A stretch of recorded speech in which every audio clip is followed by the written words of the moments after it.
He threw a plate at the waitress, not knowing the mafia boss had just walked in. Port Argyll was not a city you visited. It was a city you endured. It clung to the coastline like rust, a place where the rain fell sideways and the wind carried the smell of salt, diesel, and the deep fryer oil from Briney's Wharf. The neon sign of the restaurant bled green and red onto the wet pavement, a beacon for the neighborhood's clientele, men in expensive watches who liked to pretend they were working class, and women whose heels sank into the sawdust-covered floor. It was a dive bar that charged premium prices, specializing in faux upscale misery. Lila Navarro, 24 years old and 3 weeks into the night shift, moved through the noise with a practiced, hollow smile. Her nature was one of patience, a trait honed by a lifetime of letting things wash over her. It was armor. Tonight, that armor was thin. She balanced a heavy tray of steamed mussels, her left arm aching. Under the starched white sleeve of her uniform, a deep, ugly bruise was spreading across her bicep. It was the color of a dying storm cloud. It looked like someone had grabbed her, hard. The truth was far less dramatic. She had been thrown against a steel pole when the number 9 bus slammed its brakes that morning. But in Port Argyll, people always assumed the worst, and Lila had learned to hide the mundane injuries just as carefully as the emotional ones. Her manager, Colton Pierce, was hovering near the kitchen pass. Colton didn't walk, he slithered. He was a man who seemed to derive his only pleasure from the quiet terror of his staff. He cut hours to punish, held back paychecks, and had a system for skimming the digital tips that never seemed to balance out. He liked to talk to employees in the walk-in freezer, where the heavy door muffled the sound of his voice. The current problem was Table 7, the VIP booth. Dorian Keene, a tech investor with a face so smooth it looked buffed, had been complaining since he arrived. The ice in his water was too cloudy. The music was too folksy. Now, as Lila approached to clear his appetizer plates, he held up a single oyster. "This," Dorian announced, his voice carrying, "is tepid. Are you trying to poison me?" Lila froze.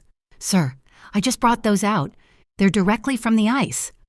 "Are you calling me a liar?" Before she could answer, he acted. It was not a shove or a drop. It was a deliberate, violent, backhanded throw. The heavy ceramic plate left his hand and smashed onto the wooden floor right by Lila's feet. The restaurant went quiet. A shard of white porcelain, sharp as a stiletto, spun through the air. It flew past Lila's cheek and embedded itself in the dark wood paneling, just inches from her right eye. Lila didn't scream. She didn't even flinch. She just stared at the sliver of white, feeling the ghost of its path against her skin. Colton was there in an instant, his face purple. He didn't look at Dorian, he looked at Lila. "Navarro," he hissed, his voice loud in the sudden silence. "What did you do to him? Are you completely incompetent?" The oysters," she stammered, the humiliation burning hotter than the fear. "I don't care." Colton grabbed her elbow, the one with the hidden, aching bruise. Lila sucked in a sharp breath, a small, involuntary sound of pain. "You are embarrassing the restaurant. You and I are going to the walk-in now." He started to drag her, pulling her past the staring tables, toward the kitchen, toward the cold. Neither of them saw the man who had just entered through the private side door, rain still beating on the shoulders of his dark wool coat. Near the bar, a large one-way mirror allowed the manager's office to observe the floor. It also reflected the entire room. Rafe Calderon, owner of the docks and half the businesses that sat on them, had just stepped inside to check the night's profits. He had arrived just in time to see the plate throw. He saw the shard fly. He saw the girl's stillness, and he saw the manager grab her arm. Rafe didn't raise his voice. He didn't need to. He simply stood up from the shadow near the bar. He gave a single, sharp nod to the man built like a sea-weathered pylon by the door. The bodyguard moved, one fluid motion, blocking the entrance to the kitchen. Rafe's voice was low, but it cut through the silence like a foghorn. "Let her go!" Colton froze, His hand was still clamped on Lila's arm. The entire restaurant seemed to stop breathing. Dorian Keene, back at the table, actually laughed. He was new money. He didn't recognize old power. "Who the hell are you?" His bodyguard. "This waitress is a hazard. I ought to have this place shut down." Dorian reached into his sleek blazer and flashed a laminated card. "I'm with the Civic Cleanliness Council. This place is getting an immediate inspection, starting with her." Rafe's eyes, gray as the harbor steel in winter, ignored Dorian. His gaze was fixed on Colton's hand. He walked slowly, deliberately, toward the manager. He glanced briefly at the fake ID. The seal was cheap. Rafe stopped, not at the table, but beside Lila. He crouched, his movements precise, and picked up the largest piece of the broken plate from the floor. He placed it gently on the table, right next to Dorian's untouched cocktail. Then Rafe looked up, first at Colton, then at Dorian. His voice was barely a whisper, yet every person in the room heard it clearly. "No one," Rafe Calderon said, the words heavy with an authority that didn't come from a laminate card, "humiliates a woman in my presence." Colton, suddenly understanding exactly who he was standing next to, dropped Lila's arm as if it were on fire. The silence stretched, thick and heavy as the harbor fog. Lila, conditioned by years of appeasing angry men customers. Bosses, bus drivers instinctively stepped forward. Her job was to smooth things over, to absorb the impact. "Sir, I'm so sorry about the misunderstanding with the oysters," she began, her voice strained but polite, aimed at Dorian. Rafe Calderon held up a hand, not looking at her, his eyes locked on the two men, but he paused. He had seen her tremor when Colton grabbed her, but now he registered something else. The girl was shaking. Yes, her hands, as she automatically reached down to retie the strings of her apron, were vibrating with adrenaline. But her chin was up. Her eyes were not downcast or tearful. They were wide, clear, and fixed directly on her accuser. It was not the gaze of a victim. It was the gaze of someone holding back a tidal wave. Rafe's focus shifted from protection to calculation. This was not a simple bar fight. "Rami," Rafe said quietly to his bodyguard. The large man nodded and disappeared toward the back office. Rafe turned his steel-gray gaze to Colton, who was visibly sweating. "Your office. I want to see the nightly POS transactions." I can't authorize that," Colton stammered. "I'm not asking for your authorization," Rafe said. He was already walking. The tiny, cluttered office smelled of bleach and old fish. Romy was already at the terminal, his fingers moving with an efficiency that suggested he was more than just muscle. "They're running a phantom charge, boss," Romy said, pointing to the screen. Rafe leaned in. On every single finalized bill for the past 3 weeks, a small, secondary charge was listed dock sanitation fee. It was nominal. Just a few dollars, but multiplied by hundreds of customers a night. It was theft. "The digital signature on the override," Rami continued, "is routed to an account, Saltline Renewal. A shell, a ghost, a nonprofit designed to be nothing." Colton, trapped between the wall and Rafe's unblinking stare, tried to bluff. That's official. "We were ordered to collect that. It's a new ordinance from the Harbor Integrity Authority. It's all above board." Rafe Calderon almost smiled. The expression was cold, thin, and gone in an instant. "The Harbor Integrity Authority," he repeated, savoring the syllables. "It's a very official-sounding name. The problem is, I've never heard of it, and I've read every municipal charter, every zoning law, and every sanitation code this city has published in the last 20 years. It doesn't exist." Dorian Keene, who had followed them, leaned against the doorframe, regaining his composure. "It doesn't matter if it exists. This entire block is being rezoned for the new pier development. This dump is sitting on prime land. Consider this a courtesy visit. Close up shop now, or the city will do it for you."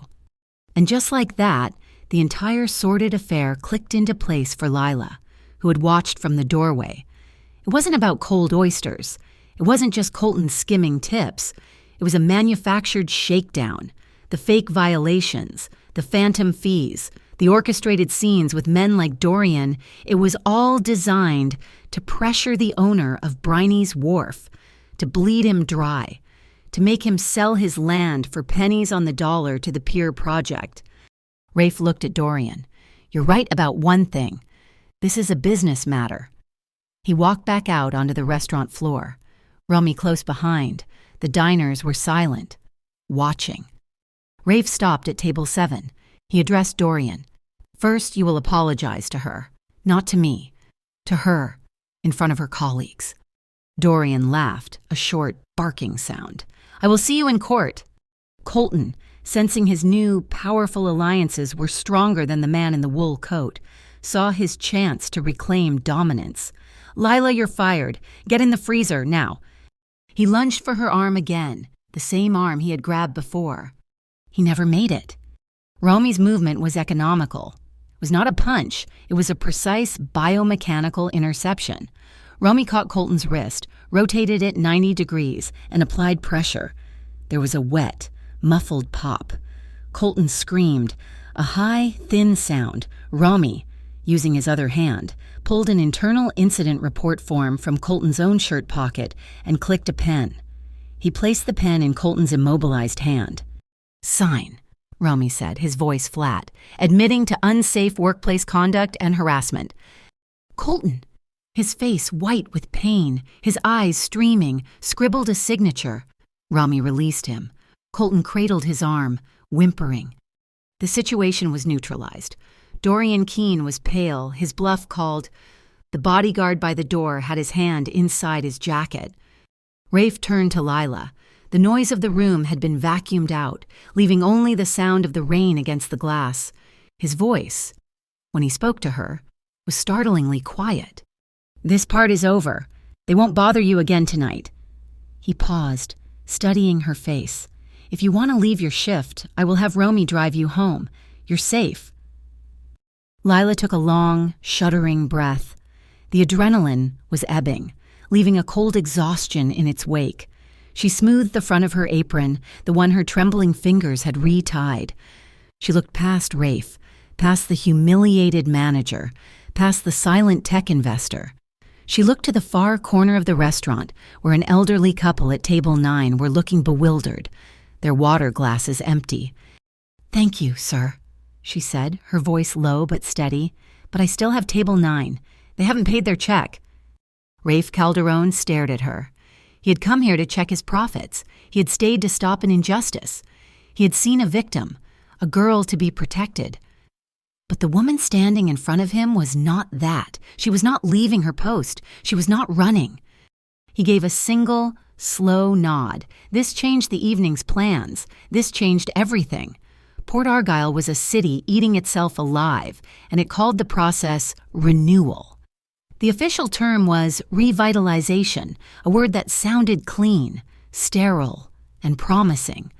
But to the people who had lived on the docks for generations, it was a polite word for erasure. New glass and steel condominiums, sharp as ice picks, were rising on the North Pier, casting long, cold shadows over the old town. These new buildings blocked the sun from the narrow streets where the fishermen, the net menders, and the marine mechanics lived. They were being pushed out, one rent hike at a time, to the flat, gray suburbs miles from the water that was their lifeblood. Lila Navarro lived in the heart of this vanishing world. She and her grandmother, Isadora, occupied a small wooden loft above a defunct sailmaker's shop.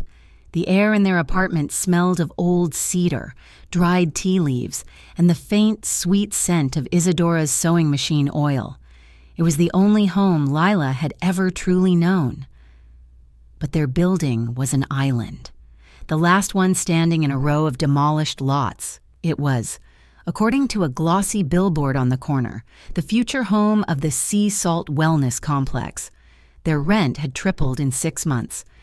This was why Lila worked 2 jobs, the night shift at Briney's Wharf, with its noise and its humiliations, paid for the groceries and the power, but the morning shift, from 8 a.m. to noon, was what kept the roof over their heads.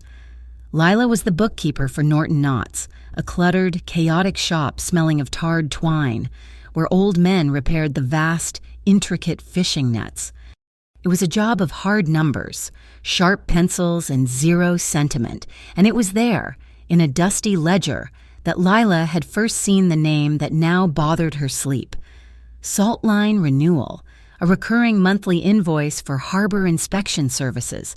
The payments were small, but they were consistent. And when Lila, with her meticulous nature, had tried to file the vendor's tax information, she found none. Salt Line Renewal had no tax identification number, no business license, and no physical address. It was a ghost that was getting paid real money. Rafe Calderone understood this new breed of shark perfectly. His family, the Calderones, were a Port Argyle legend. The rumors said they had dark blood, that they had built the original docks with hands that were not always clean. Rafe never spoke of it. He didn't need to. His reputation was a tool. His control of the waterfront was absolute, but it was not the control of a tyrant. It was the protection of an ecosystem. He was the reason the fish market remained independent and the union strong. He ensured the small-time fishermen could unload their catches without being crushed by the corporate trawlers. He detested the men in pressed suits who hid behind fake committees and phantom regulations to steal the waterfront. They were a rot hiding in the clean, new walls. Lila finished her shift long after midnight. The chaos from Dorian Keene's performance had faded, leaving the restaurant damp and quiet. She changed in the cramped staff locker room, the deep ache in her bicep a dull, constant throb. She pulled her coat tight and stepped into the back alley. The air was thick with the smell of low tide and rain. Her phone vibrated in her pocket. She pulled it out, expecting a message from Isadora. It was an unknown number. There was no text, just an image. It was a photograph of her, standing right here, in this alley, her hand on the back door, her face turned toward the street. The angle was high, looking down, as if from the fire escape of the building opposite. It had been taken less than a minute ago. Her blood turned to ice. As she stared, 3 words appeared. "Stop being smart." She looked up, her heart hammering against her ribs, scanning the rusty metal stairs across the alley. There was nothing but shadow and dripping rain. "He's long gone." Rafe Calderone stepped out of the kitchen doorway, melting from the deeper shadows. He had been waiting. He saw her face, white as bone, her eyes locked on the phone screen. "That wasn't Colton," he said. It was not a question. He moved closer, blocking the wind. His voice was very low. "Are you hurt?" Lila shoved the phone deep into her pocket. The act of hiding it was a reflex. Showing him would make it real, a real threat, not just a digital ghost. "It's nothing," she said, her voice a dry whisper. "Just a wrong number." He knew she was lying. He had seen her eyes when she'd first recognized the fake Harbor Integrity Authority. She was not just a waitress. Warehouse 3 was his real office, a temporary, anonymous space above a refrigerated fish storage unit. It was cold, and it smelled faintly of ozone in the sea. Gia, his chief advisor, was waiting. She was strategy, not muscle, and she was pointing at a large monitor displaying a complex flow chart. "You were right," Gia said, her voice crisp. "Salt Line Renewal is the collection plate. It's a ghost company. But the money, after 3 washes through shell accounts, lands here." She tapped a name, Aegis Harbor Group. They're a high-end security firm. They provide safety consultants to the new pier developments. They specialize in staging unfortunate incidents. A small electrical fire, a plumbing failure, a violent customer. Like Dorian Keene, Rafe said. Exactly. They create the problem. Then their parent company offers the solution. Gia clicked one more time, and the final name appeared at the top of the pyramid. It all rolls up to one man, Merritt Vale. He calls himself an urban renewal consultant. He's the one pulling the strings on Dorian and Colton. He's the one buying the properties for pennies after Aegis and Salt Line scare the owners into selling. Rafe stared at the name, Merritt Vale. A man whose picture was in the paper every week, shaking hands at charity galas. "The police won't touch him," Gia said flatly. "As far as they're concerned, he is the Harbor Integrity Authority. He is the Civic Cleanliness Council." "Good," Rafe said, turning from the screen. "Cops are messy. We'll dismantle this using their own rules." He found Lila as she was about to step onto the rain-swept street. He held out a stack of paper. It was the printout of the dock sanitation fee transactions from Colton's terminal. "I need your help," he said. Lila looked at him, confused, her hand still in the pocket with her phone. "You're a bookkeeper," he stated. "Norton Knotts, mornings." She stiffened. "How did you—" "I saw your eyes in that office tonight. You weren't just scared, you were calculating. You see numbers. These men, Vale, Dorian, they hide in the numbers. They build companies that don't exist and create fees out of thin air. I need someone who can see things that a man like me misses. I need your eyes." The air in Warehouse 3 was 20 degrees colder than the alley, heavy with the metallic tang of refrigeration and the faint, briny scent of the ocean. It was a place of function, not comfort. Gray concrete walls, exposed ductwork, and a single, flickering fluorescent light that cast hard shadows. Rafe Calderon stood at the head of a folding table. To his right was Gia, her focus on a laptop. To his left was Romy, standing, watching the door. A man Lila hadn't met, introduced only as Owen, sat at a bank of monitors, his fingers flying across a keyboard. And then there was Lila. She was the only one without a defined role, the only one who still wore the uniform of a restaurant that had tried to break her an hour ago. She felt like a stray dog brought in from the storm, and she did not like the feeling. "Merritt Vale is not just a consultant," Owen said, his voice flat, his eyes on his screen. "He's a ghost." A massive schematic flared to life on the largest monitor. It was a spiderweb of digital connections. "This is the money," Owen said. "The dock sanitation fee from Briney's Wharf is the first drop in the bucket. It bridges here to Salt Line Renewal, Standard Shell. But from there—" He typed a command. The web expanded. "It bridges to 2 more shells, a holding company in Delaware, a 4th in the Caymans, all automated, all washing the money in transactions under $10,000. "Where does it land?" Rafe asked. "Here." Owen hit the last key. The entire web resolved into a single, legitimate-looking entity, Vale Harbor Futures PAC, a political action committee. "My God," Lila whispered, stepping closer. "He's funding his own political campaign." "His campaign for the county seat," Gia clarified, not looking up from her own screen. "He's forcing the businesses to pay for the inspections that are designed to shut them down.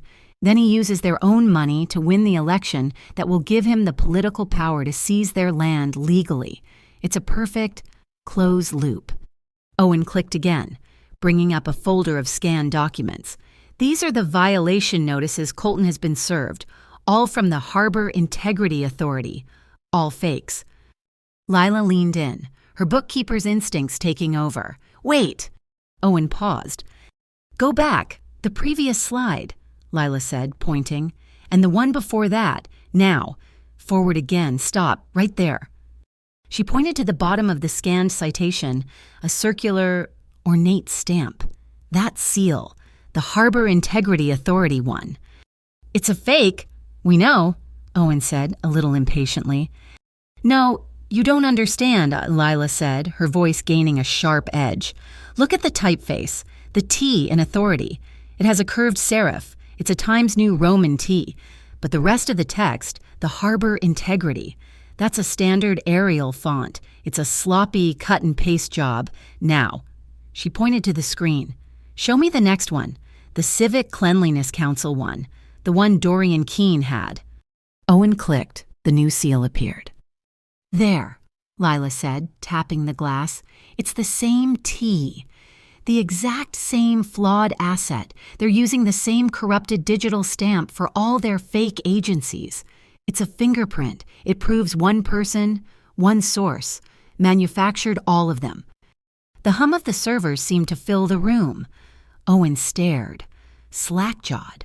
Gia looked up from her laptop, a slow expression of appreciation dawning on her face. Romy even grunted. Rafe Calderon had not moved. He'd been watching Lila, not the screen. He let the silence settle for a moment, then he cut through the technical talk. "They sent you a photo tonight," he said. It wasn't a question. Lila's blood ran cold. She instinctively touched the pocket where her phone still rested. She nodded once. Rafe's gaze was direct, leaving her nowhere to hide. "Are you afraid?" Lila thought of the dark alley, of the high-angle photo, of the violation. She thought of the rent increase, of Isadora's worried face. She thought of Colton's hand on her arm and Dorian's plate shattering by her eye. "Yes," she said, her voice clear. "I am, but I hate being underestimated more." A flicker of something approval. Respect passed through Rafe's eyes. "Good." He turned to the team. "Then we use it. We set the trap." Gia took over, her tone all business. "The plan? Colton is the weak link. He's panicking. We know from the kitchen staff he's been planting spoiled food old mussels, expired milk in the walk-in, then finding it during inventory to create a paper trail of violations. He needs the restaurant to fail inspection. So we give him a reason to plant something big," Rafe said. "Lila, he will try to frame you," Gia said. "He needs a scapegoat for when the restaurant is shut down. You're new, and you talk back. You're the perfect target." Lila squared her shoulders. "What do I do?" "You go to work tomorrow," Rafe said, "and you let him." "One rule," Rafe said, his voice dropping, commanding the room. "My rule. Nobody touches Lila, Romy. You and 2 men are inside, as customers. Gia, you're on comms. If Edges shows, if Dorian returns, if anything deviates. Owen, you cut the power to the whole block. Romy, you lock the back doors. I go in first. There is no negotiation on this point." The men nodded. It was a language they all understood. Gia stepped forward and opened a small, velvet-lined box. Inside, on a bed of black satin, was a delicate silver chain, a single, white pearl, no bigger than a peppercorn, rested in the center. "The pearl is a high-sensitivity microphone," Gia said. "Audio only. We need to hear Colton give the order. We need to hear him confirm he's planting the evidence. Just talk normally. Don't act. Don't whisper. Let him do the talking." Lila picked up the necklace. Her fingers, which had been so steady pointing at the screen, were shaking again. The silver was ice cold. She lifted it to her neck, fumbling with the tiny, intricate clasp. She couldn't get it. A presence moved behind her. Rafe. He didn't ask permission, and he was simply there. His body heat a sudden furnace at her back. He was so close she could smell the clean, sharp scent of rain-soaked wool and something else, something metallic and warm. His fingers brushed her hair aside, gathering it in one hand. The other hand took the clasp. His touch was not gentle. It was firm, precise, and utterly confident. His thumb brushed the skin at the nape of her neck, a calloused, warm point of contact that sent an unexpected, sharp jolt straight down her spine. Lila stopped breathing. It was the most intimate touch she had ever felt, and it was not a caress. It was an act of possession, of quiet control. She felt the tiny click as the clasp seated. He saw the shudder that ran through her shoulders. He saw her eyes flutter closed for 1/2 second. "It's done," he said, his voice a low rumble just behind her ear.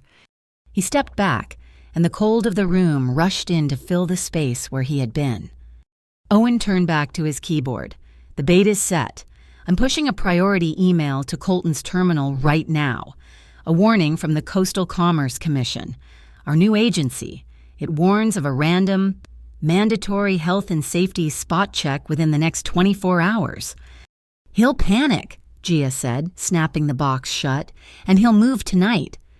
Outside, a foghorn sounded, a deep, lonely call from the invisible harbor. Lila's hand went to her throat, her fingers closing around the small, cold pearl. A strange, dangerous alliance had just been sealed in the cold. The bait was set. The next night, Breeny's Wharf was humming with a tense, artificial energy. Romy and two other men from Rafe's crew, men with scarred knuckles and quiet eyes, sat at a corner table, nursing beers and watching the door. Lila moved through the tables, the small, cold weight of the pearl necklace resting against her collarbone, a constant, chilling reminder of the wire she was walking. Colton Pierce was a wreck. He paced between the kitchen and the front door, his face slick with a clammy sweat. The fake email from the Coastal Commerce Commission had done its work. He was a rat in a trap, and he was about to eat his own. Just after 9 p.m., he cornered Lila by the server's station. "Navarro," he hissed, his voice sharp. "The walk-in. Now. I need a full inventory of all shellfish expiration dates. Go." Lila nodded, her heart a cold stone in her chest. "Yes, Colton."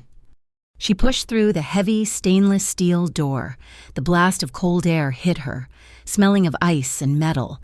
The low hum of the compressors filled her ears. She walked to the back, past the hanging sides of beef, to the shellfish racks.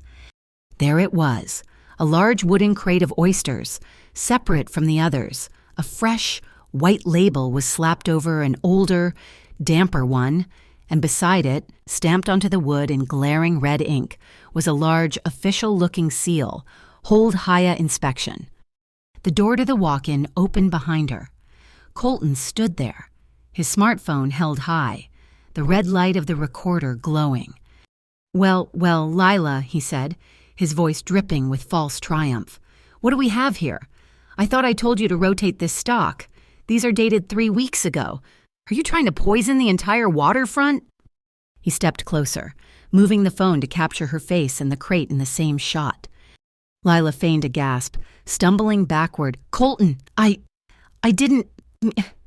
As she stumbled, she let her own phone slip from her apron pocket. It clattered to the metal grid floor. "Oh, no." She bent to retrieve it, her back to Colton, her fingers, quick and sure from her bookkeeping work, tapped the camera icon, zoomed, and snapped a single, high-resolution photo of the red HIA stamp. She sent it with one tap. A half-second later, a tiny, tinny voice, inaudible to anyone but her, whispered from the pearl at her neck. It was Owen. "Got it. Crystal clear. It's the same T. We have the link." Colton grabbed her arm. "You are done. You hear me. You're finished." As if his words were a cue. The front doors of Breeny's Wharf burst open, slamming against the walls. It was not the Coastal Commerce Commission. It was 6 men in matching black tactical vests with Aegis Harbor Group emblazoned in white across their backs. They moved with military precision, fanning out, securing the room behind them. Standing in the doorway with a smirk so wide it looked painful was Dorian Keene. The lead Aegis man, his face a mask of bored authority, strode to the bar and slapped a document down. "Temporary closure notice," he announced to the room. "By order of the Harbor Integrity Authority, this establishment is shut down, effective immediately." Colton's face split into a grin of pure, relieved malice. He dragged Lila from the walk-in. "Right here, officer, I found her with it. She's been hiding expired stock. She's the one you want." 2 of the Aegis men turned, their expressions flat, and started toward Lila. "Ma'am, you'll need to come with us. We have to take your statement down at the municipal building." "No?" The word was not loud, but it stopped the entire room. Rafe Calderon stood in the main doorway. He had no coat. The rain from the street glistened on his dark hair and soaked the shoulders of his simple Henley. His sleeves were pushed to his forearms, revealing scarred, capable hands. They were empty. "That paper is invalid," Rafe said, his voice resonating in the sudden quiet. He took a slow step into the room. "And that agency does not exist." Dorian Keene scoffed from the doorway. "Who is this guy? Get him out of here. He's trespassing on a closed site." The 2 Aegis men ignored Rafe and reached for Lila's arm. Rafe moved. It was not a fight. It was physics. He took one diagonal step, a fluid shift of weight that placed his body directly between Lila and the men. He didn't touch them. He just occupied the space. His eyes, cold as the sea, never left Colton. Get, Rafe said, his voice a low, final warning. Your hands off her.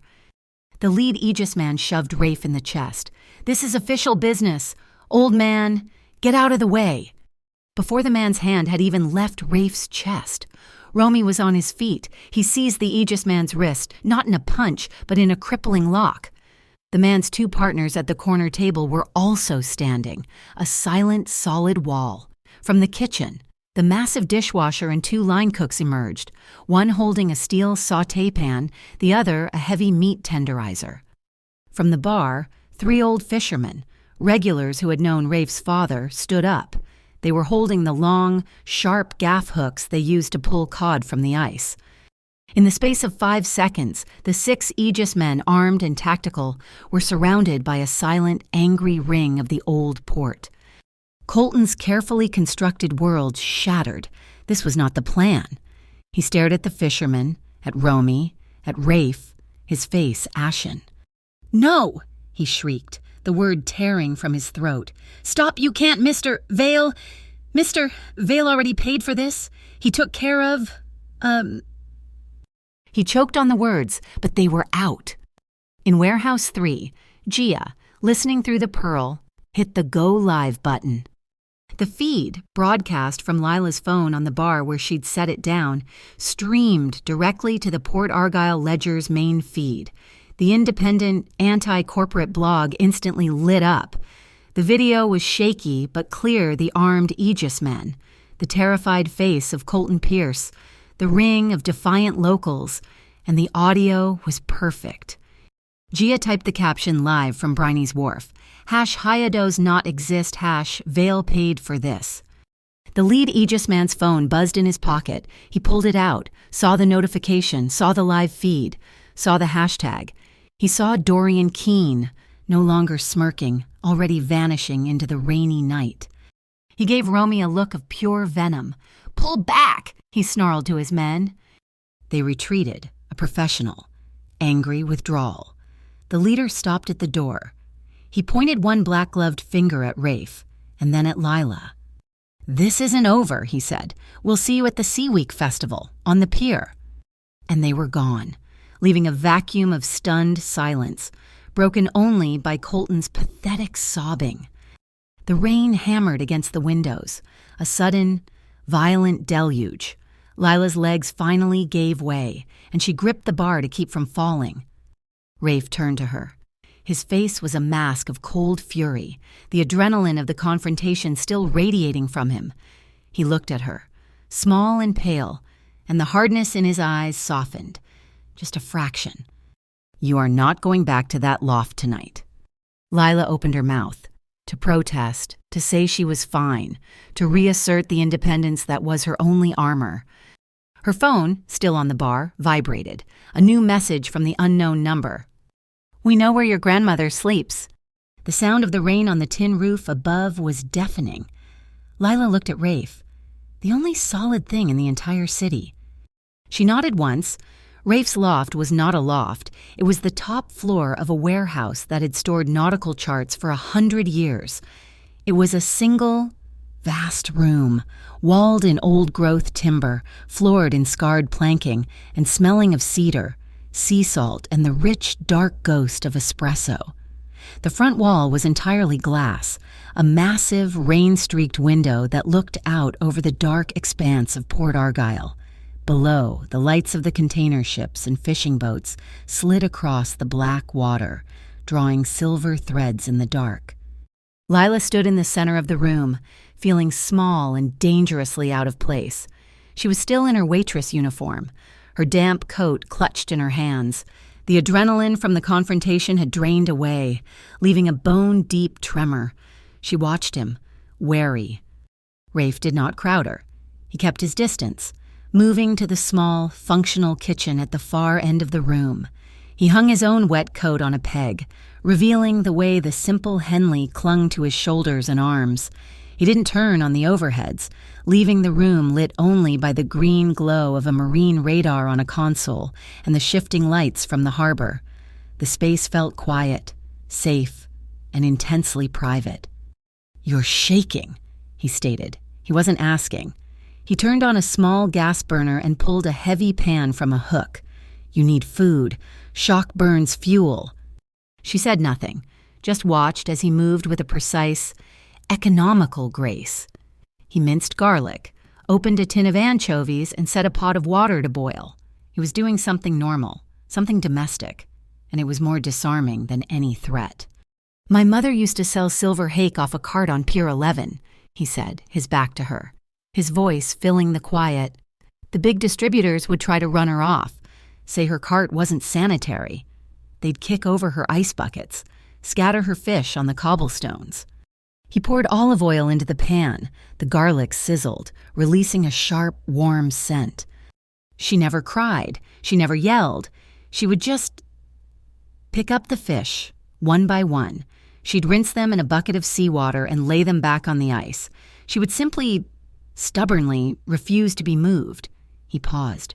She outlasted all of them. They went broke or got arrested. She just remained. He turned, the pan in his hand, and looked at her. "That's what I saw in you tonight, at the restaurant. You refused to be moved." Lila swallowed. "I'm not like her. I was terrified. I have to pay my grandmother's rent." "That's what standing firm is," he said, tossing the pasta into the boiling water. "We're all just trying to pay the rent one way or another. Some of us do it by standing firm. Some of us learn to be the wall that shields the people standing firm. And every once in a while, our two orbits collide in the rain." The truth of her situation, the reality of the text message on her phone, bubbled up. "I'm scared," she admitted, her voice low. "I'm scared of what you are, and I'm scared of what they are. I'm terrified of being a pawn, a piece of leverage for strong men to prove a point." She looked him in the eye. "Is that what I am to you?" Rafe stopped cooking. He put the spoon down and faced her fully. He walked across the room, stopping a few feet away, respecting the space she held. "No," he said, his voice flat with conviction. "They see you as a pawn. That's their mistake. I see you as the bookkeeper from Norton Knotts. You see the flaw in the tea. You see the things they miss. What you want to do about it. That's your decision." He held her gaze. "You decide. I just cover." The words hung in the air, a promise more potent than any threat. The tension that had held her rigid since the alleyway finally, agonizingly, began to crack. She looked at his hands, at his forearms. On the inside of his left wrist, a pale, jagged scar, shaped like a broken crescent, disappeared under his sleeve. Without thinking, driven by an impulse to understand the wall he claimed to be, she stepped forward. She reached out one trembling finger and lightly, barely, touched the raised line of healed skin. He didn't flinch. He just watched her. "A gaff hook," he said, his voice quiet. "From one of the men my mother outlasted. I was 19. It was a story, a wound. It was trust, offered in return for her own." Lila looked up from the scar to his face. He was closer than she'd realized. She could feel the heat radiating from his skin, smell the salt and the rain on him. He hadn't moved, but the space between them had vanished. His eyes, gray and deep as the harbor, searched hers. He lifted his hand, slowly, giving her time to retreat. He didn't touch her face. He placed his warm, calloused palm on her shoulder, a gesture of support, not possession. His thumb brushed the line of her collarbone, just above the hidden microphone. "Are you okay?" he whispered. The simple question broke the last of her defenses. She could only nod. He leaned in, slowly. The first touch was not his lips, but his breath, warm and tasting faintly of the salty anchovies. It was a question. She didn't pull back. She rose just an inch, meeting him. The kiss was slow, hesitant, then firm. It was not a kiss of passion, but of recognition. It was salty and cold from the rain, and impossibly warm all at once. His other hand came up, not to pull her closer, but to rest on her back, a solid, safe, anchoring presence. When they parted, it was only by an inch. He rested his forehead against hers. Her wet coat was hung on a peg. They stood by the great glass window, the lights of the ship sliding over them, and just breathed. She could feel his heart, a steady, powerful, slow rhythm under her hand, and it calmed the frantic beating of her own. It was a promise without words. Later, they sat on the floor, their backs against the worn leather of an old sofa, sharing a single, large bowl of pasta. They ate in a comfortable silence, the tension of the night replaced by a shared exhaustion. Outside, a long, low ship's horn echoed across the water. Lila laughed, a small, rusty sound. Rafe smiled, a real smile, and it transformed his face. He put the empty bowl aside. That was just the first move. Vale and Aegis won't stop. That threat at the Sea Week festival was real. He looked at her, his expression serious again. "Tomorrow," he said, "I'm going to take you to meet someone. She doesn't belong to any agency. She's not a cop, and she's not a politician, but she knows how to put out pier fires." Lila felt the weight of the coming fight settle on her, but the terror was gone. It was replaced by a cold, clear resolve. She leaned her head, just slightly, to rest on his shoulder. It was a gesture of partnership. "I'll meet her," Lila said, her voice quiet but firm, her eyes on the lights of the harbor. "But I want to end this with light. Rafe, not with darkness." Merritt Vale was not retreating. He was consolidating, in the cold, functional space of Warehouse 3. Gia paced in front of the monitor, her face illuminated by the schematic of the Port Argyle waterfront. "His play is bigger than Briney's Wharf," Gia announced, her voice sharp. "He doesn't just want the restaurant, he wants the entire pier. The Sea Week Festival is his endgame." She pointed to the main promenade. "He's going to use Aegis Harbor Group to manufacture a major safety incident during the fireworks. A small stampede, a structural collapse, something that creates public panic." "He creates the disaster," Rafe said, his voice a low rumble, "so he can sell the cure." "Exactly. He'll use the panic to force an emergency city council vote," Gia continued. "He'll demand the immediate demolition of all unsafe wooden structures on the pier for public safety. That includes Briney's, Norton Knott's, and the fish market. He gets the whole coastline in one night." "He's also covering his tracks," Owen added from his terminal. His voice was grim. Gia got a whisper from a contact in the Municipal Electric Union. "They've been asked to inspect the wiring at Warehouse 17 tomorrow night, right at 10 p.m. Lila looked at the map. Warehouse 17 was an old, dilapidated wooden shed at the far end of the pier, slated for demolition anyway. "It's Vale's personal archive," Gia said. "It's where he keeps his hard copy ledgers, the physical files on Saltline, Aegis, all his phantom agencies. It's scheduled for an accidental electrical fire, just as the fireworks begin. He's burning his own evidence." "Then we have two targets," Rafe said, "the fire and the crowd." "The crowd is my department," Owen said. He typed a command, and the audio schematic for the festival lit up. "Vale thinks he controls the stage, but I control the network. I've piggybacked the entire public address system. Every speaker on the pier is routed through this terminal. If Aegis makes a move, I hit this key." He looked at Lila. "Gia has a clean recording of your voice from the Pearl microphone, the part where you identified the flawed T. I've looped it with a list of every fake agency we've found. The second Vale's men start their chaos, the entire pier, thousands of people, will hear your voice from every lamppost. The Harbor Integrity Authority is not a real agency. Saltline Renewal is a shell company. You are being scammed." It was a media bomb, a direct strike. "But we have rules," Rafe said, cutting through the technical plan. He looked at Romy and his men. "My rules. This is not a war. There are families out there, children. We do not engage Aegis in the crowd. We do not cause a panic. We contain. We unmask. We do not spill blood." He walked to the window, looking out at the dark water. "This is surgery, not a street fight." Lila felt the weight of it. Before she could join the fight, she had to protect her own. The next afternoon, she took the number 9 bus to the Old Town. Romy's men were shadows. one in a delivery van 2 blocks down, another reading a paper at the corner cafe. They were invisible, but they were there. The loft smelled of cinnamon and hot tea. Isadora was mending a lace shawl, her fingers still deft. "You look tired, mija," Isadora said, not looking up. "That place is working you too hard."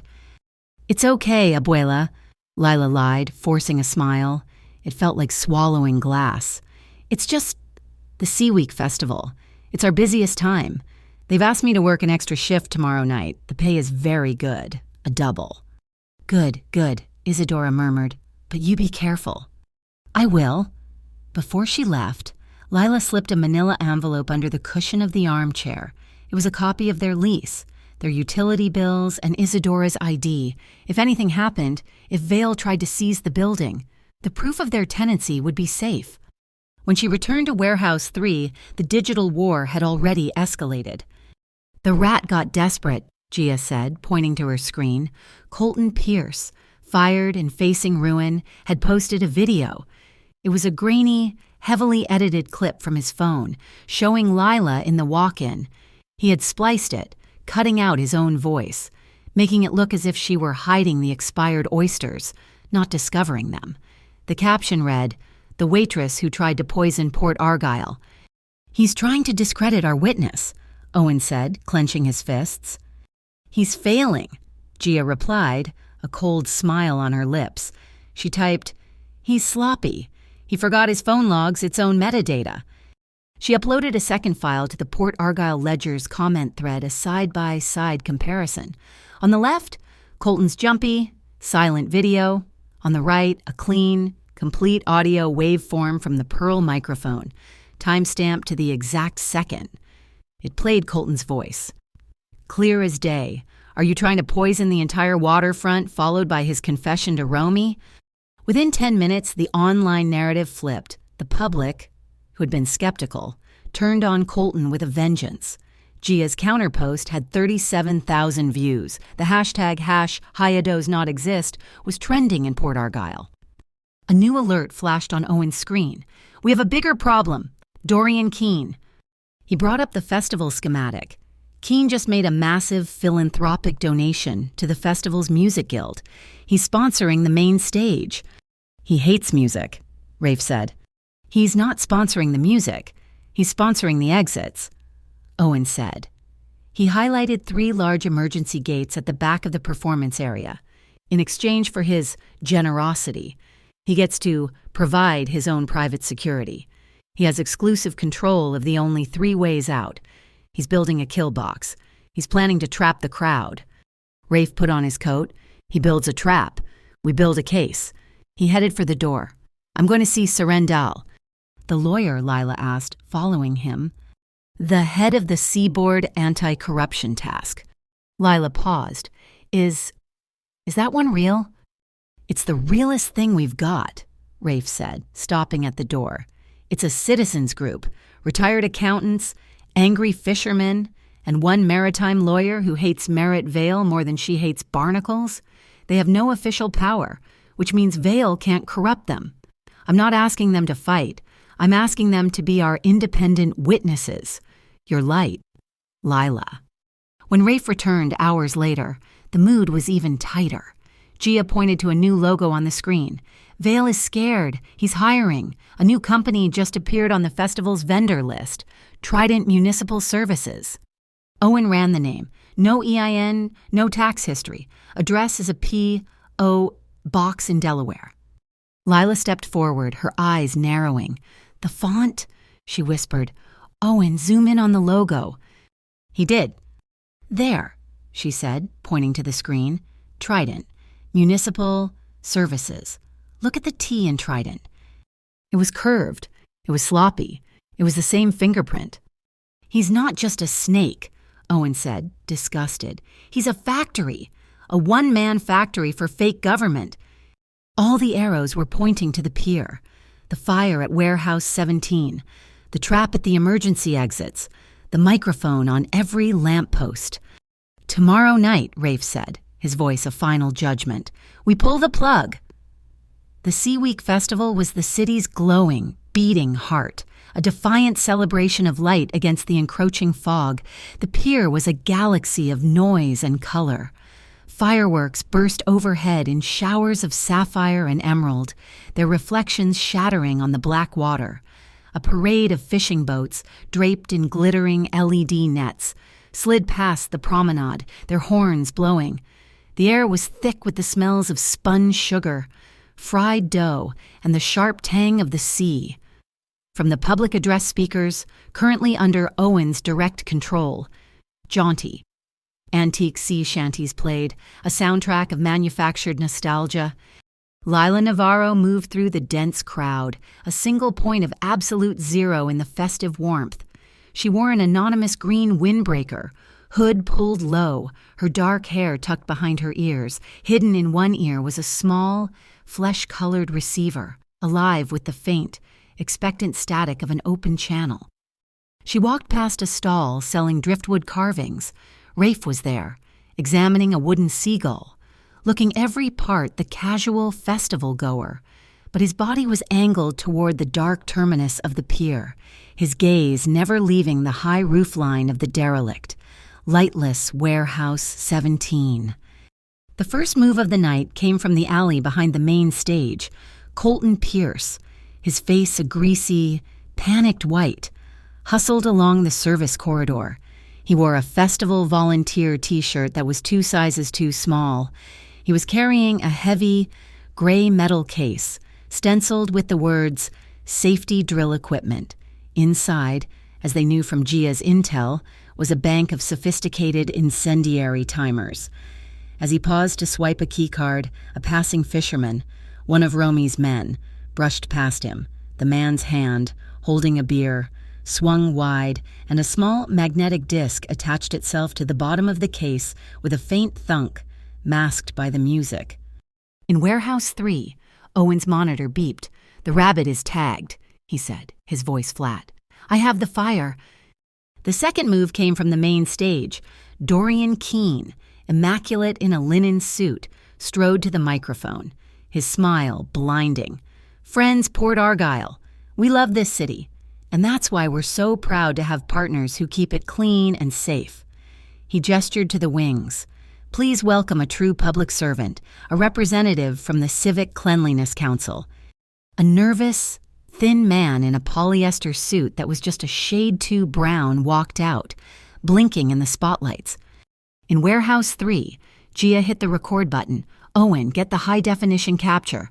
Push in on the badge." The main feed camera zoomed. The man's laminated ID, hanging from a cheap lanyard, filled the screen. "Got it," Owen muttered, his fingers flying. "And it's beautiful. They spelled municipal with an A on the seal. It's perfect." The static in Lila's ear crackled, and a new voice entered the feed, patched in from a tapped cellular call. It was Merritt Vale, his voice calm and cold. "Final check. All teams are go. Execute in 5 minutes." Rafe, still examining the wooden bird, pressed the small transmitter in his coat cuff. His voice, meant only for Lila and the command center, was a gravelly whisper. "Now, Owen." The switch was thrown. At the far end of the pier, every single floodlight illuminating Warehouse 17 snapped off, plunging it into total darkness. "Thermal is hot," Owen said. The monitor in Warehouse 3 flipped from a black and white feed to a vibrant display of heat signatures. 2 bright orange figures were moving on the warehouse roof. "Aegis team, they're pouring the accelerant. They're on the wire." That was Lila's cue. She moved away from the stall, her heart a cold, steady drum. She bypassed the main stage, walking instead to the smaller public information podium set up near the pier's center. She stepped onto the low platform and clicked the microphone live. Owen saw the signal. He killed the sea shanties. Lila's voice, calm, clear, and amplified 1,000 times, boomed from every speaker on the pier. "Good evening, Port Argyle." The music cut out. The festive chatter died. Thousands of people turned, confused, toward the nearest speaker. On every monitor above the bars, on the stage, at the food stalls, the live feed of the cheap-suited man was replaced by a high-resolution scan of the faked Harbor Integrity Authority citation. "My name is Lila Navarro," her voice echoed, carrying over the water. "I need to tell you about the Harbor Integrity Authority. It has never existed. It is not registered in any federal or state database." A second figure stepped onto the platform beside her. It was Seren Dahl, the lawyer from the Seaboard Anti-Corruption Task. Her iron-gray braids severe, her face impassive. The image on the screen switched, showing the flawed Civic Cleanliness Council badge, the one with the misspelled word. "Neither has this," Seren Dahl said, her voice a sharp counterpoint to Lila's. She began to read, her tone prosecutorial. "We have cross-referenced the corporate EINs, the domain registrations, and the notary seals for Salt Line renewal. Aegis Harbor Group and Trident Municipal Services, they are all fraudulent. They are all ghosts, created by one source." The flowchart appeared on the screens, the web of deceit, ending in one name, Merritt Vale. The crowd, which had been festive, grew silent. A low, angry murmur began to spread.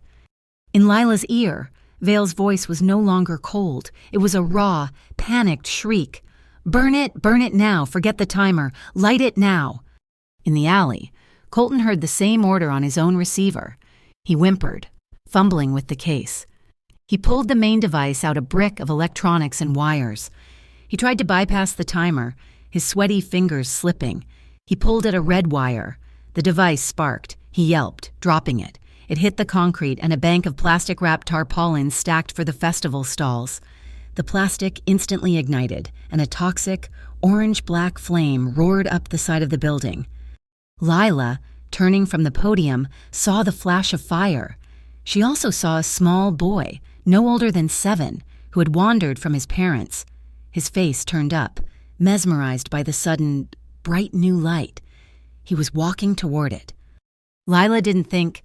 She sprinted from the platform, closing the distance in 3 long strides. She grabbed the boy, scooping him up, and dove sideways, shielding him with her body as she crashed behind a heavy stack of wooden lobster traps. She landed hard, her shoulder striking the wood. The boy, stunned but unharmed, clutched his cotton candy. The main fire alarm blared, a deafening, pulsing klaxon. The crowd, finally panicked by the alarm and the smell of smoke, surged toward the main stage exits, the wide emergency gates controlled by Dorian Keene's men. "They're locked," a woman screamed, rattling a heavy chain. "He's locked the gates." Dorian's Aegis guards, forming a line, held their hands up. "Please remain calm. We are securing the area for your safety." Rafe was already moving. He shoved past the guards, who were too busy pushing the crowd back. He saw the industrial padlock and the thick chain looped through the handles. He didn't bother with the lock. He braced his foot against the brick pillar, grabbed the steel bar of the gate with both hands, and pulled. It was not a human motion. It was an act of pure, focus leverage. The rusted hinges groaned. The crowd went silent, watching him. With a sound like a pistol shot, the entire steel latch assembly tore out of the dry, rotted wooden frame. The gate flew open, and Rafe, stumbling with the force of the pull, shoved it wide. Black, oily smoke boiled into the night sky, mixing with the festive colors of the fireworks. The fire behind the stage, ignited by Colton's drop device, licked at the old wooden facades. Chaos was a wave threatening to break over the pier. Rafe emerged from the crowd he had just freed, his face grim. He saw Lila pushing the small boy he had rescued into his mother's arms.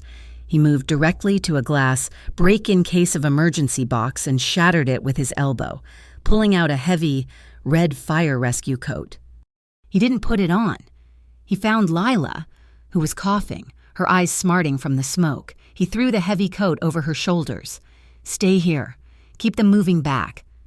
"Where are you going?" she yelled over the alarm. "Warehouse 17, Romy shouted, appearing at his side. "The Aegis team on the roof. They're still going to burn it." "No, they're not," Rafe said. He was already moving, running toward the dark end of the pier, into the smoke, toward the building that was meant to be an inferno. He plunged into the pitch-black warehouse, disappearing from sight. Meanwhile, in the alley, Merritt Vale had Colton Pierce pinned against the brick wall. He was screaming, oblivious to the fact that Colton's festival volunteer shirt still had its comms link open.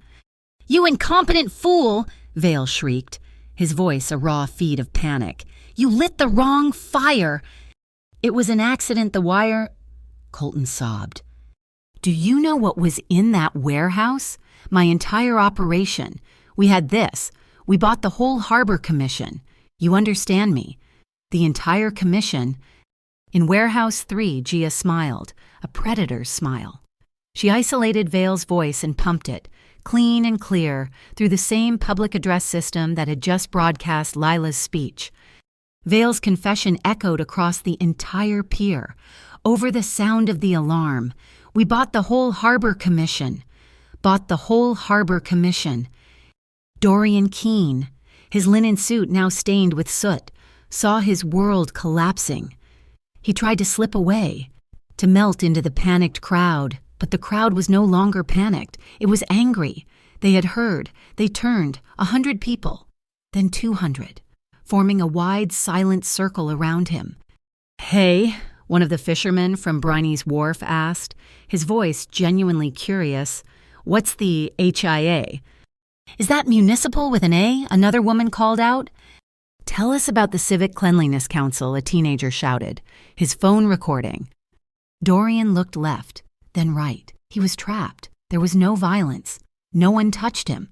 But there was no escape. It was a suffocating, deeply satisfying moment of public accountability. Lila, her small frame swallowed by the massive red coat, climbed onto a stack of lobster traps, her voice cutting through the noise. "This way, Seren, the south gangplank is clear." She and Seren Dahl, the lawyer, began to organize the evacuation, their voices working in tandem. They were no longer victims. They were directors. Lila knew the pier's layout from her grandmother's stories. "The old ferry ramp behind the oyster bar," Lila pointed. "Its stable move in twos. A community access camera, mounted on a pole, swiveled to capture the scene, not the panic, but the solution. It recorded the image of Lila in a coat 3 sizes too large, personally guiding 2 terrified elderly women across a narrow wooden walkway to the safety of the lower dock. The entrance to Warehouse 17 exploded outward. Rafe Calderon emerged from the smoke, not running but moving with a heavy, deliberate purpose. His left arm was black to the shoulder, slick with some kind of accelerant, his skin blistered and red beneath the soot. He was dragging a gray metal case, the same one Colton had been carrying. It was sparking, a high-pitched whine coming from within. He didn't look at the fire. He didn't look at the crowd. He dragged the case straight past them, his boots thudding on the pier. He reached the edge of the water. With a roar that was part effort, part rage, he heaved the metal box up and over the railing. It hit the black water, just feet from the pilings. There was a sound, not of a splash, but of a deep, sudden thoom. A column of water erupted, and the box vanished. A second later, the flames that had been climbing the walls of Warehouse 17 shuddered, weakened, and began to die. He had cut the main incendiary. He turned, breathing heavily, his chest heaving, and he saw Merritt Vale. Vale, his face a mask of primal terror, had seen his last escape route, the warehouse, neutralized. He looked around wildly and saw Lila, who was watching Rafe, her face pale. Vale saw his only option, a shield. He lunged for her. "You," he screamed. "You did this!" He never reached her. Rafe intercepted him, his good arm shooting out. It was not a punch. It was a simple, brutal arm lock. Rafe caught Vale's wrist, twisted, and drove his forearm into Vale's elbow joint. Vale cried out and collapsed to his knees, his arm trapped in an immovable vice. Rafe didn't say a word. He just held him there, his breath hissing between his teeth. Lila stepped forward. Her hand went to her throat, instinctively touching the pearl microphone, which she was no longer wearing, but she didn't need it. She spoke, her voice carrying in the sudden quiet, clear and strong, for all to hear. "You built fake agencies to scare us," she said, looking down at the man on his knees. "You used fake laws to steal our homes. You're just a man in a suit, and no one is scared of you anymore." As if her words were the final cue, every screen on the pier and the massive jumbotron on the stage flickered to life one last time. Owen put the final nail in the coffin. The full, detailed money map appeared: salt line renewal, Aegis, Trident, the arrows, the bank accounts, and at the very end, the logo of the Vale Harbor Futures Pack. A new sound emerged: heavy boots on the pier. It was not the police. It was 20 men and women in bright yellow vests, identifying them as the Harbor Watch Volunteers. They were fishermen, shop owners, and dock workers. They moved with a quiet purpose, carrying fire extinguishers and first aid kits, securing the scene. Surrendal was already waiting for them, along with 2 other members of the Seaboard Anti-Corruption Task, clipboards in hand, ready to take statements. Rafe released Merritt Vale, shoving him toward the volunteers, who surrounded him. He walked over to Lila, and he was swaying slightly, the pain from his arm finally registering. He took the heavy red coat he had given her and, with his good hand, draped it more securely over her shoulders, pulling the collar closed. He looked at her, his gray eyes bright with a fierce, pained pride. "You did it, Lila," he said, his voice raw. "You did the one thing I never could. You convinced the crowd." Port Argyle woke up to a different city. The morning fog receded to reveal a truth that was sharper than any reality the city had known. The front page of the Port Argyle Ledger, the independent blog that had carried the live feed, was the only story anyone was reading. The headline screamed, "The Ghosts in the Machine Port, Argyle's Fake Agency Chain Exposed at Sea Week Festival." The digital cleanup was immediate.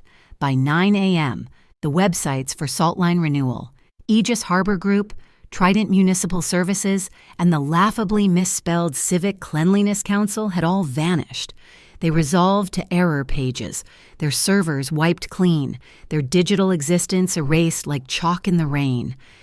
The fallout was not official. It was communal. There were no federal agents, no state police. Instead, the Port Argyle Community Harbor Committee, a real, if somewhat sleepy, civilian board, held an emergency session. They issued a public resolution, not of arrest, but of recommendation, a full, class-action civil lawsuit to be filed on behalf of every business and resident on the pier. The Seaboard Anti-Corruption Task, led by Surrendal, filed the first papers in district court before noon. The villains, stripped of their phantom authority, fell hard. Dorian Keene's tech investors, horrified by the public association with such crude, failed corruption, pulled their funding. He was ruined by the end of the day. Colton Pierce, facing a mountain of civil complaints, signed a broad compensation agreement for every employee he had ever skimmed tips from. He accepted a 5-year ban from holding any management position in the service industry, a civilian agreement enforced by the Restaurant Guild. And Merritt Vale, the architect, was not arrested. He was subjected to something worse, a review by his peers. He was brought before the Urban Commerce Standards Board, a private, professional trade organization. They were not concerned with his criminality, but with his incompetence and the damage he had done to their trade's reputation. They stripped him of his licenses. His assets were frozen, not by the state, but by the multi-plaintiff civil suit filed by Surrendal on behalf of every victim. He was an outcast, a ghost in his own right. Briney's Wharf closed for exactly 1 day. It reopened with a fresh coat of paint and a new sign, hand-painted and hung over the door, "Reopened thanks to Port Argyle." The new policy was posted by the entrance a fair base wage plus fully transparent digital tipping. Lila Navarro was offered her old job back. She declined. Instead, she accepted a new position, offered by the Fish Market Co-op Operations Coordinator for the entire pier, a role that required her meticulous bookkeeping and her newfound, unshakable voice. A week later, the city rescheduled the fireworks.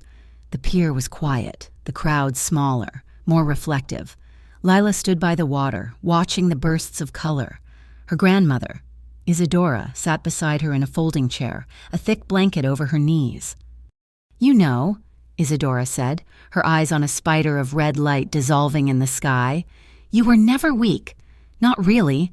Weak people just accept. You were always just quiet." She turned, her lined face soft in the colored light. "Your strength was born the moment you learned how to say enough." Rafe Calderon approached, his arm in a clean, black sling, the burns on his skin healing. He stood beside Lila, saying nothing, just watching the display with her. When Isadora dozed off, he quietly handed Lila a thick portfolio. "What's this?" she asked. "The new Briney's Wharf," he said. "The owner, after I had a talk with him, was happy to restructure. I bought in." He tapped the cover sheet. "That's a 15% stake in the restaurant. It's yours." Lila opened it. The new incorporation papers read Navarro and Calderon Holdings, LLC, a joint family venture, fully legal. She looked at the name, a small smile playing on her lips. "We have to change the name. Rafe, it sounds a little scary." He laughed, a low, warm sound. "We can work on that." Later that night, the world was reduced to the confines of a small boat cabin, one of Rafe's, anchored in the quietest part of the harbor. The door was open just a crack, letting in the cool, salty air and the rhythmic, gentle sound of water lapping against the hull. The city was a distant, glittering smear of light. They were not talking about Vale, or the fire, or the future. They were simply breathing. He held her. His good arm wrapped securely around her waist, her back pressed against his chest. She was tucked under his chin, her hands resting on his. It was a long, shared silence, a complete decompression. She felt him press a kiss to the top of her hair. "Thank you," he whispered, his voice a vibration she felt more than heard. "For what?" she murmured, her eyes half closed. "For reminding me what the pier is for showing me the light." She turned in his arms, her movements slow, deliberate. She framed his face with her hands, her thumbs tracing the tired lines around his eyes. He watched her, his gaze steady, open. She leaned in and kissed him.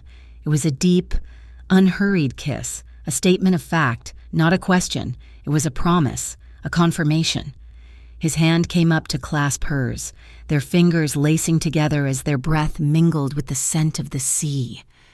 There was no urgency, only the profound, quiet victory of two people who had found solid ground in each other. He pulled back, just an inch, his eyes searching hers in the dim light. "Do you want to leave this pier, Lila? After all this, I can get you out. Anywhere you want to go." She shook her head. A slow, certain movement. She rested her forehead against his. "I don't want to run from it. Rafe, I want to rebuild it." The new heart of the pier was the fish market. 2 weeks later, Lila Navarro, in jeans and a plain green sweater, stepped onto the small wooden crate that served as its public stage. She tapped the community microphone, the same one she had used to expose the fraud. The crowd of fishermen, shop owners, and regulars quieted down. "Hi, everyone," she said, her voice steady, carrying over the morning bustle. "Port Argyle, I just have one thing to say. From now on, any agency, any authority, any person who shows up here with a badge or a citation, they have to prove they are real. They have to show us the law, in writing. If they can't, don't expect to scare anyone." A ragged, powerful cheer erupted from the crowd. Rafe Calderon stood at the back, leaning against a pillar, his arms crossed. He was not on the stage. He was in the light, but just to the side. He watched her, and he nodded. Once. That night, the last of the Sea Week fireworks, a case they had forgotten, was set off. The explosions were loud, blooming over the water like a brilliant, late apology from the city to itself. Lila smiled. Her face turned to the sky. The girl who had once hidden her bruises was now setting the rhythm of the entire waterfront. And the man who had lived his life in the shadows chose to stand in the light right beside her, careful not to cast one of his own. Thank you so much for listening to this story. We would love to connect with you, so please comment below and let us know where in the world you are listening from and share your thoughts. Please subscribe to our channel, Mafia Boss Stories, and like this video. You can also support us even more by hitting that hype button, so this story in this video can be heard by more people.